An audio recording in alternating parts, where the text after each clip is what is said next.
जय भीम। आज हम लोग जोधपुर में हैं और जोधपुर में किस वजह से ये आपको जानकारी लगभग जो लोग फेसबुक और ट्विटर, यूट्यूब या जो लोग एक्टिव हैं उन लोगों को जानकारी है कि मैं जोधपुर में क्यों। लेकिन जोधपुर का जो इशू है उस पर आपसे एक इम्पोर्टेंट बात करनी है और इसी की वजह से मैं लाइव हूँ। और क्योंकि क्या हो रहा है, क्या चल रहा है, ये सब चीज़ें पता करने का माध्यम है कि आप वास्तविक जगह पे जो मतलब इंसिडेंट्स वाली जो जगह है उस पर जाइए और जो लोग उससे जुड़े हुए हैं उनसे मिलिए और फिर आप बताइए कि क्या चल रहा है। तो बहुजन समाज में जन्मे सभी संतों, गुरुओं, महापुरुषों को नमन करते हुए, जिनमें करुणा के सागर तथागत गौतम बुद्ध, संत श्रवण सतगुरु रविदास जी महाराज, भगवान वाल्मीकि महाराज, गुरु नानक देव, संत कबीर, गुरु घासीदास और समय समय पे जो सामाजिक परिवर्तन के अग्रदूत हुए हैं, जिनमें राष्ट्रपिता ज्योतिबा फूले, नारायणा गुरु, संत गाडगे जी महाराज, पेरियर रामनायकर स्वामी, राष्ट्रपिता ज्योतिबा फूले, छत्रपति साहू जी महाराज, बाबा साहब अम्बेडकर, उनके साथ साथ बाबू जगदेव प्रसाद कुशवाहा, जननायक कपूरी ठाकुर, महामना रामस्वरूप वर्मा, संत राम बीए, फिर मान्यवर दीना भाना वाल्मीकि साहब, मान्यवर मेरे रहबर, मेरे गुरु मान्यवर साहब श्री काशीराम। आप सबको भी नमन करते हुए देश की आज़ादी में जिन लोगों का योगदान है, बार बार आपको इसलिए याद दिलाता हूं कि मेरे कहने के बाद आप अगर इनमें से किसी एक को भी पढ़ लेंगे तो शायद आपको पता लग जाएगा कि ये लड़ने की हिम्मत कहाँ से मिलती है और लड़ाई क्या है। तो शहीद आजम सरदार भगत सिंह, सरदार उधम सिंह, सरदार करतार सिंह सराभा, वीर अब्दुल हमीद, टीपू सुल्तान, आप तमाम नायकों को भी नमन करते हुए और इस देश में जो सामाजिक परिवर्तन की नायिकाएं रही हैं, जिनमें माँ सावित्रीबाई फूले, माँ फातिमा सेठ, माँ झलकारी बाई, माँ अवंतिका बाई लोधी, माँ उदा देव पासी, माँ फूलन देवी, माँ रमा देवी, माँ, वो तमाम माएँ जिन्होंने अपने जीवन का बलिदान सामाजिक परिवर्तन के नाम दिया, उनको भी नमन करता हूं। साथियों, मैं धन्यवाद देता हूं भीम आर्मी की टीम का, बहुजन एक्टिविस्ट साथियों का, जिन्होंने इस घटना की तरफ हमारा ध्यान जो है आकर्षित किया।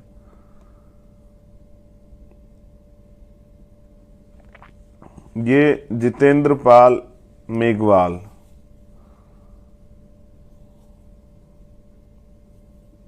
एक साथी हैं जो पाली में रहते हैं। आज मैं उनके घर गया था उनके परिवार से मिलने, उनके दुख दर्द को बांटने के लिए, क्योंकि साथी ये दुख दर्द उनका नहीं है, ये हम सब लोगों का दुख दर्द है। अन्याय हुआ है, अन्याय का प्रतिकार करना, उसके खिलाफ बोलना, उसके खिलाफ आवाज उठाना, ये हम सब लोगों की जिम्मेदारी। लेकिन मैं आज एक कड़वे सच से वाकिफ हुआ तो मुझे लगा कि ये सच आपको जानना चाहिए सब लोगों को। अगर आप इस सच को नहीं जानते हैं तो इसका मतलब जो है आपको पता ही नहीं कि भारत में क्या क्या चल रहा है। पहले बात हम लोग करते हैं जितेंद्र पे। जितेंद्र पाली के बारवा गांव के रहने वाले हैं और क्योंकि मूछें रखते थे, गवर्नमेंट जॉब पे भी थे, उनके साथ अन्याय हुआ और आरोपियों ने अगले चरण में उनकी हत्या कर दी। घटना क्या हुई थी जरा गौर करते हैं। पुलिस क्या बताती है, आपके पास क्या इन्फॉर्मेशन है, उससे अलग हटके चंद्रशेखर आपको सच्चाई बताते हैं। 2 साल पहले, क्योंकि उसका रहन सहन, उसका खाना पीना, उसका उठना बैठना, उसकी बॉडी लैंग्वेज और उसका जो मतलब स्टाइल था वो आम लोगों से, मतलब जो उस क्षेत्र पाली जो जिला है उस क्षेत्र से जुड़े हुए लोगों से अलग था। और वो अपने अधिकारों का प्रयोग करता था, तो उसको जैसे यहाँ हमें अपमानित करने के लिए शेड्यूल कास्ट के लोगों को ढेड़ कहते हैं, ढेड़ कुछ इस तरह का शब्द। तो वो अपने गांव घर के चबूतरे पे वहां बैठा हुआ था, तो उसको एक किसी दूसरे व्यक्ति ने, विपक्षी ने उससे कहा कि आंखें नीची करो। और उसने कहा क्यों? तो इस बात पे उसने गाली दी, उसको अपमानित शब्द कहे। फिर वो अपने परिवार के लोगों को बुलाया और उसको पिटाई की गई। इस बात के खिलाफ उसने मुकदमा दर्ज कराया। मुकदमा दर्ज कराने के बाद गिरफ्तारी हुई, 3 दिन में बेल हुई। और ये जो विपक्षी गण है, ये लंबे समय से साजिश कर रहे थे उसके पीछे। और एक दिन मौका लगते 15 तारीख को 2 लोग जिन्होंने हत्या की, उनके साथ बहुत सारे लोग जो नहीं दिखाई दिए, लेकिन उन लोगों ने साजिश में हिस्सेदारी की। 3 दिन तक उसकी रेकी करके और पीछे से चाकू मार के उसकी हत्या कर दी। अब जितेंद्र के एक परिवार में कौन कौन? जितेंद्र के एक पिताजी हैं जो पैरालिसिस हैं, जितेंद्र की माँ है, जितेंद्र की 4 बहनें, जितेंद्र के एक बड़े भाई, फिर उनका चाचा ताऊ का परिवार। अभी जितेंद्र अपनी तरफ से इकलौते व्यक्ति जो परिवार की देखरेख कर रहे थे। ये हुई जितेंद्र का मामला। बेसिकली अब पाली जिले पे हम लोग बात कर रहे हैं। आपने अक्सर राजस्थान चर्चाओं में सुना, कभी एक आईपीएस, अभी पिछले उसमें चर्चा, आईपीएस होते हुए उनको घोड़ी पे नहीं चढ़ने दिया गया, तो फिर पुलिस सुरक्षा में घोड़ी पे उनकी बिंदोली निकली, बारद्वारी हमारे यहाँ कहते हैं यूपी में। बड़े शर्म का विषय था, यानी कि आप नौकरी करके आईएएस आईपीएस बन सकते हैं, लेकिन जो सामाजिक गैर बराबरी राजस्थान में उससे पार नहीं पा सकते हैं। आपके लिए भी यही पैमाना है कि उससे आपको होकर गुजरना पड़ेगा। अब जब आज मैं वहां गया, एक ऐसा कड़वा अनुभव जिसको मैंने किताबों में पढ़ा, जिसको मैंने यूट्यूब पे देखा पुरानी वीडियो में, जिसको मैंने आम लोगों द्वारा सुना, अब वो मुझे वहां देखने को मिला। अब इतना गजब कि आप लोगों को सुन के आश्चर्य होगा कि मैं भी नहीं रह पाया कि आप लोगों को इस बारे में ना बताया जाए। ये मुझसे भी नहीं संभव हो पाया कि आपको ना बताया जाए, तो मुझे लगा कि आपसे बताना चाहिए। बताया गया ये कि उस गांव में पुरोहित समाज के लोग रहते हैं, जिनको पुरोहित मतलब वर्ण व्यवस्था में उनको ब्राह्मण कहते हैं, जाति व्यवस्था में भी उनको ब्राह्मण कहते हैं। मेरी किसी ब्राह्मण से लड़ाई नहीं है, मेरी तो लड़ाई सामंतवादी ब्राह्मणवादी सोच से है। बताया यह गया कि पुरोहितों के घर के आगे आज भी शेड्यूल कास्ट बैकवर्ड की जो महिलाएं हैं वो चप्पल पहन के नहीं गुजर सकती हैं। अगर गुजर जाती है तो ये पुरोहितों का अपमान है, और अपमान की फिर सजा है। आजाद भारत है, तमाम संविधान ने अधिकार दिए हैं, फिर आप गांव में किसी के घर के सामने से पढ़ लिख के डॉक्टर इंजीनियर बन के, या फिर एक एजुकेटेड बेटी बहन होके, माँ होके आप चप्पल उठा के चलेंगे, उस बेटे पे क्या गुजरती होगी जिसकी माँ को ऐसा करना पड़े या करने के लिए मजबूर किया जाए। कुछ गांव ऐसे हैं पाली जिले में जहां आज भी मोटरसाइकिल पर बैठकर आप नहीं निकल सकते हैं। मूछें रखना तो बहुत बड़ी बात है। एक और घटना पता लगी कि एक महिला ने राजस्थानी जो ड्रेस है वो पहन ली थी, तो इन्हीं जातीय दम भरने वाले लोगों ने उस महिला को जबरदस्ती खींच के उसके वो वस्त्र निकाले, उसको नग्न किया, और जब तक उसके घर से वो कपड़े नहीं आए, उसके आम कपड़े, तब तक उसको नग्न नहीं रखा। फिर जब आम कपड़े आए तब उस कपड़ों को पहना के उसको वहां से भेजा। मतलब एक तरह से इस देश के जो भव्यता है, यानी कि अच्छे कपड़े और अच्छा खान पीन, रहन सहन, उन सब चीज़ों पे यहाँ एक विशेष वर्ग का कब्जा है। और फिर जैसा मैंने आपको कहा कि यहाँ से बहुत सारी वीडियो वायरल होती हैं, जानबूझ के की जाती है, कभी नाक रगड़वाने की, कभी पेशाब पीने की, कभी इस तरह की। तो मैं बड़ा अचंभित था कि यार ये होता होगा पहले, क्योंकि यूपी से आते हैं तो यूपी में तो नहीं होता, अब कहीं कहीं होता होगा यूपी में इस तरह की स्थिति की भाई, लेकिन यहाँ आके तो बड़ा अचंभा था कि ये क्या है। अब ये बड़ा असहनीय है। तो आज हमने तय किया कि 1 साल में आजाद भारत में जो सामंतवादी व्यवस्था चल रही है, जो अन्याय चल रहा है, इसका प्रतिकार करना है, इसको खत्म करना है, इस गुलामी को काटना है। और लोग लड़े किसके भरोसे?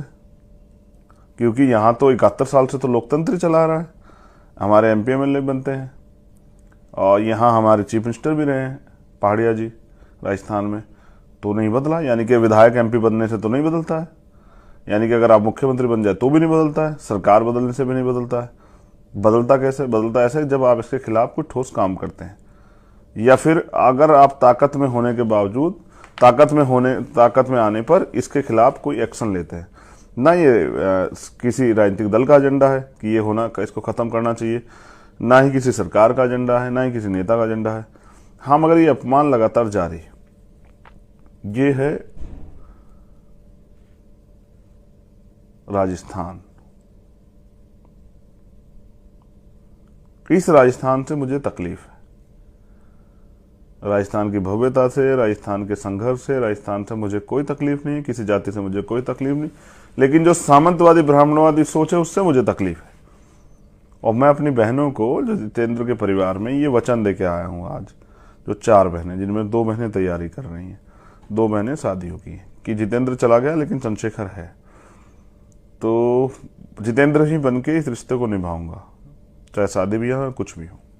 मेरे लिए यही राजनीति है, क्योंकि जितेंद्र के परिवार ने मुझे, जैसे मैं एंट्री का, सब लोगों ने ये बताया, उनके चाचा ने, उनके भाई ने, कि वो, हाँ, उनकी घर में बहनों ने बताया कि हम आपको नहीं जानते थे, लेकिन जितेंद्र आपकी फोटो दिखाता था, कहता कि मैं इनका बहुत बड़ा फॉलोवर हूँ, ये मेरे बड़े भाई हैं, मुझे इनके जैसा बनना है।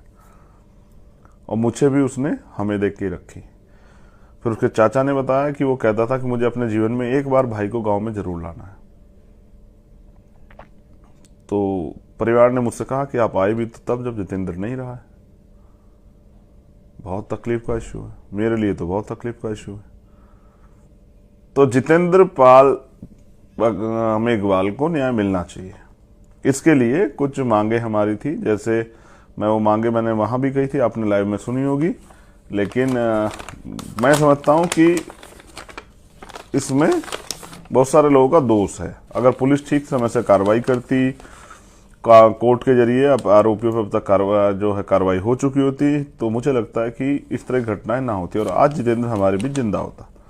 समाज में बड़ा आक्रोश है, पूरे देश दुनिया में इसकी चर्चा है कि मूछें रखने पर हत्या होती है। पुलिस इस बात को नकारे कि मूछें रखने पर नहीं। सच यही है कि ये लड़ाई सामंतवाद के खिलाफ थी। उनको लगता था कि एक वंचित वर्ग का, बहुजन समाज का बेटा उनके सामने आंख उठा के कैसे चलता है और इस तरह से मूछे उछे रख के गाड़ी वाड़ी में कैसे घूमता है।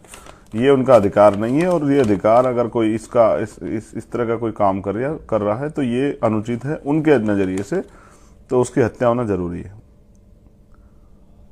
और मैं इसको गलत मानता हूँ।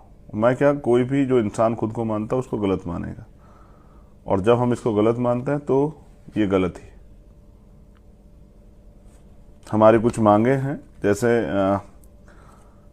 परिवार को और गवाहों को हथियारों के लाइसेंस दिए जाएं। दूसरा, जो चश्मदीद गवाह है उनको सुरक्षा दी जाए, और परिवार को भी। परिवार चाहता है जितेंद्र के हत्यारों को फांसी की सजा होनी चाहिए। हमारी मांग ये थी कि परिवार के एक व्यक्ति को, क्योंकि जितेंद्र भी सरकारी नौकरी पर चला गया था और अभी परिवार के पास पूरा भविष्य जीवन है, जिस माँ बाप ने पाल के इतना बड़ा किया, उनके तो सारे सपने ही खत्म हो गए, तो जितेंद्र के परिवार को एक सरकारी नौकरी दी जाए। दूसरा, हम चाहते हैं कि जितेंद्र के परिवार को, क्योंकि बहनें अभी छोटी हैं, वो पढ़ रही हैं, वो भी अच्छी शिक्षा लेना चाहती हैं, माँ भी है, पैरालाइसिस पिता भी हैं, भाई भी है, भाभी भी है, घर की जिम्मेदारियां भी, तो 50 लाख रुपए का मुआवजा दिया जाए। एक, क्योंकि ये हत्या, जैसे मैंने बताया कि 2 लोगों ने नहीं की है, 2 लोग होते तो शायद वो जवाब दे देता, तो बहुसंख्यक रूप से मिलके और घेर के अपने वाले क्षेत्र में रास्ता बंद करके ये किया गया है। तो इसकी पूरी जांच हो, और जो लोग इसमें दोषी पाए जाए, जिन लोगों ने षड्यंत्र किया, उन पर भी कार्रवाई हो। और यहाँ राजस्थान में केस ऑफिसर स्कीम है, उसके अनुरूप ये चले। हमारा कहना था कि फास्ट ट्रैक कोर्ट में चले। अब ये हमारी मांगे, कुछ मांगों पर सहमति बनी, 2 मांगे जिन पर सहमति नहीं बनी थी, जैसे नौकरी और मुआवजा। इसके लिए हमने यहाँ के अधिकारियों से बात की और उनसे अपना ज्ञापन दिया और उनसे कहा कि क्या तो मुख्यमंत्री मना कर देते कि हम नहीं देना चाहते, और नहीं देंगे तो हमसे ली जाएगी तो हम ले लेंगे। इस तक उनकी 26 को शाम तक मुझे यहाँ आना है। अगर ये मांगे पूरी नहीं हुई, फिर यहाँ आंदोलन चलेगा। इस आंदोलन के बाद ये स्वाभिमान यात्रा और अधिकार यात्रा जाएगी अगर 25 तक मांगे पूरी, 26 तारीख में यहाँ से मोर्चा 26 में यहाँ धरने बैठेगा, 27 तारीख से हम लोग मूव करेंगे जयपुर की तरफ। फिर जयपुर में ये आंदोलन चलेगा मुख्यमंत्री आवास के बाहर। और राजस्थान में हम ये अन्याय बर्दाश्त नहीं करेंगे। राजस्थान में हम कहीं भी अन्याय नहीं बर्दाश्त करेंगे। लेकिन फिर आपसे कह रहा हूँ कि सर हमारी जान इतनी सस्ती नहीं है और हम यहाँ मरने के लिए पैदा नहीं हुए। हम यहाँ सम्मान से, स्वाभिमान से और अपने अधिकारों के जीवन को जीने के लिए जो संविधान ने हमें अधिकार दिए, हम उनके लिए, और किसी को अधिकार नहीं कि हम अपने अधिकारों का प्रयोग करेंगे तो कोई हमारी हत्या कर दे।